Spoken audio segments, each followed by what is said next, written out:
আসসালামু আলাইকুম বন্ধুরা, আশা করি সবাই অনেক ভালো আছো। আমিও ভালো আছি আল্লাহর বিশেষ রহমতে।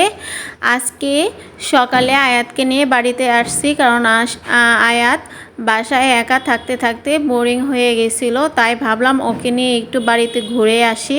আর সবাই মিলে আজকে খিচুড়ি রান্না করে খাবো, জুলাপাতি রান্না করব। সব বাচ্চারা মিলে মুরগি ধরার কাজ চলতেছে। আর এই তো দেখতে পাচ্ছ কত বড় মুরগি। সবাই খিচুড়ি রান্না করার জন্য সাহায্য করতেছে, কেউ কাটাকাটি করতেছে, আমি চাল ধুচ্ছি। সবাই কাজে ব্যস্ত। আমাদের রান্নার সব সামগ্রী মোটামুটি গুছিয়ে নেওয়া শেষ। মহারানী চলে এসেছে গোসল করে, এবার রান্না স্টার্ট হলো। তো আমাদের মহারানীকে মোটামুটি সবাই চেনে। এটা হলো আমার ভাইয়ের বউ। আর আয়াত তো ওর মামির খুব ভক্ত, মামিকে খুব ভালোবাসে। আর আয়াত বাড়িতে এসে খুব খুশি, কারণ ও ইচ্ছা মতো দৌড়াতে পারে, খেলতে পারে, তাই শুধু ও বাড়িতে থাকতে চায়। আর আমাদের রান্না শুরু করে দিলাম। এটা হলো আমার মাটির চুলা, আর এই চুলাটা মা আমার জন্য বানিয়েছে। আর মাঝে মধ্যে যাতে আমি বাড়িতে এসে ব্লগ ভিডিও বানাতে পারি, এই জন্য এই চুলাটা বানানো হয়েছে। আর প্রথমে পাতিলে তেল দিয়ে এর মধ্যে দারচিনি, এলাচ, তেজপাতা দিয়ে দিল কাঁচামরিচ কুচি আর পেঁয়াজ কুচি। এটা হালকা ভেজে নেবে। তো আশা করি তোমরা ফুল ভিডিওটাই দেখবে। আর এখানে আমাদের আর এক ছোটো কন্যা মুরগির পা পুড়তেছে, দেখতেছো কত বড় বড় পা।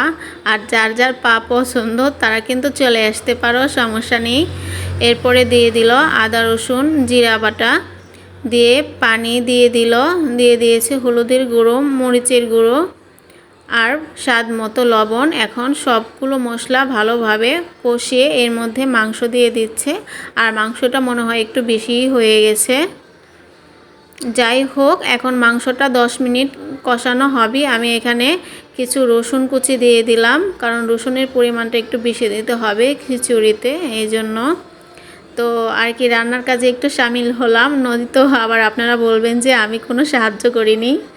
যাই হোক, সবাই সবার কাজে ব্যস্ত। আমাদের মশলাটা কষানো হয়ে গেছে। এখন ধুয়ে রাখা ডাল আর চাল এর মধ্যে দিয়ে ভালোভাবে কষিয়ে নিচ্ছে। ফাইনালি কষানো শেষ। এখন এর মধ্যে পানি দিয়ে দিতেছে। আর এখন এটাকে 20 থেকে 25 মিনিট রান্না করে নেব। তো বন্ধুরা, তোমরা কি এইভাবে জোলাপাতি রান্না করে খেয়েছো কখনো? আসলে আমাদের মানিকগঞ্জের আঞ্চলিক ভাষায় এটাকে জোলাপাতি বলে, আর বইয়ের ভাষা হলো চড়ুই ভাতি। আর মাঝে মধ্যে চড়ুই ভাতি খেতে খুব ভালো লাগে, আমার তো খুব পছন্দ। ছোটোবেলায় প্রচুর এই চড়ুই ভাতি খেতাম, কিন্তু সেই সময় দেখা যায় মার কাছে কোনো কিছু চাইলেও দিতে চাইতো না, তখন খুব ছোট ছিলাম। তাই ঘরে থেকে চুরি করে করে নিয়ে তারপর এরকম চড়ুই ভাতি খেতাম সবাই মিলে। তো সেই ছোটবেলার কথা মনে পড়ে যাচ্ছে। আর এদিকে দেখো আয়াত ঘরের ভিতর ঢুকে গেল। এই যে পাটখড়ি দিয়ে ওকে সুন্দর করে একটা ঘর বানিয়ে দিয়েছি। আর এই ঘরে তো আয়াত খুব খুশি। আর আমারও খুব ভালো লাগে এরকম ঘর বানিয়ে খেলতে। আর তোমাদের কে ভালো, কার কার ভালো লাগে একটু কমেন্ট করে জানিও। আর বাচ্চারা কলা পাতা কেটে এনেছে। আসলে রান্নার আয়োজন শেষ হতে না হতেই ওরা কলা পাতা রেডি করতেছে। আর খাবার কিন্তু কলা পাতা খেতেই বেশি মজা লাগে। তো আমার চাচাতো ভাইকে চুল বানিয়ে দিলাম কলা গাছের পাতা দিয়ে। আর ছোটোবেলায় কে এরকম কলা গাছের পাতা দিয়ে চুল বানাতে একটু কমেন্ট করে জানিও। আর এদিকে আমাদের রান্না প্রায় শেষের দিকে। তো সব বাচ্চারা অনেক মজা করতেছে, আমারও খুব ভালো লাগতেছে আজকে বাড়িতে এসে।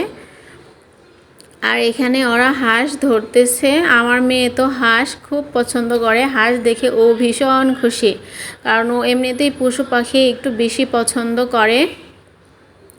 এগুলো ঘরে দিবে এজন্য ধরছে।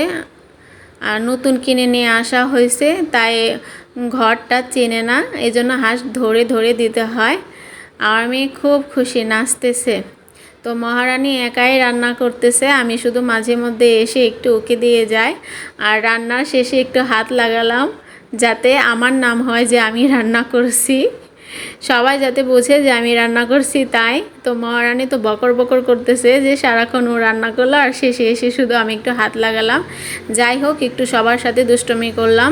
এখন সবগুলো খিচুড়ি বেড়ে সবাই মিলে খাবো, ঠিক আছে? তবে যাই বলেন না কেন, এইভাবে কলা পাতায় সবাই মিলে খাওয়াটার মধ্যে অনেক আনন্দ আছে। আর এখানে হাফ কেজি চালের খিচুড়ি রান্না করা হয়েছে, এই জন্য খুব আফসোস, কারণ খিচুড়িটা এত বেশি মজার হয়েছিল যে পেট ভরে খেতে পারিনি, এই জন্য আফসোস লাগছে।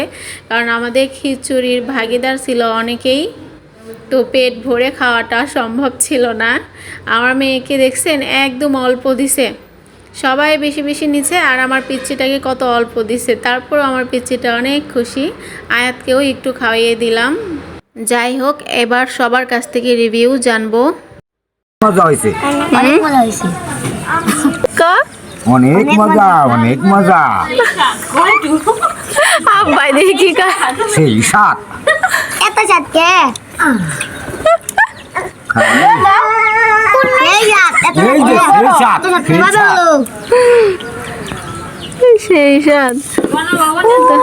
এই তোর, এই দি তোর স্বাদ না, মজা হয় নাই। সুখা হয়েছে।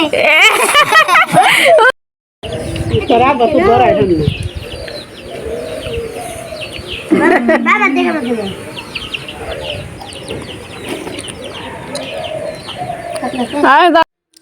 সবার সাথে বসে আমিও খাচ্ছি, আর আমার কাছে সত্যিই খুব ভালো লেগেছে। আর আমাদের মহারানীও চলে আসছে খাওয়ার জন্য। এই মহারানী, মজা হয়েছে না? মুখে দিয়ে নেই গরম। সেই স্বাদ। তো আজকে সারাদিন অনেক মজা করলাম। খাওয়া দাওয়া শেষ করে আমি আবার বাসায় চলে আসি। তো আজকের মতো বিদায় নিচ্ছি, সবাই ভালো থাকবেন, আল্লাহ হাফেজ।